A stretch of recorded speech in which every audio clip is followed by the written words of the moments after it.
माझे नाव दिनकर हिंदराव यादव, मुक्काम पोस्ट बौची. मी बौचीतून डोळे दाखवण्यासाठी नंदादीप सांगली या हॉस्पिटलमध्ये आलो.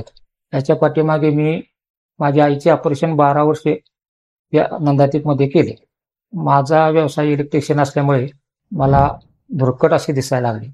त्यामुळे मी नंदादीपमध्ये दाखवण्यासाठी आलो. सौरभ सरांनी मला सांगितले की तुमच्या डोळ्यात मोतीबिंदू आहे, त्याचं ऑपरेशन करावे लागेल. ठीक आहे म्हणले. ऑपरेशन माझे 8 दिवस झाले. आज मी दाखवायला आले. ऑपरेशन एकदम सक्सेसफुल झाले. मला क्लिअर दिसतंय आणि त्यामुळे मी आज माझ्या वडिलांना देखील या दवाखान्यात दाखवण्यासाठी आणलेलं आहे. आणि येथील स्टॉफ सगळे सेवा एकदम ॲक्युरेट, व्यवस्थित, सामंजस्यपणा यांच्यात भरपूर आहे. सेवा एकदम खूप चांगली आहे.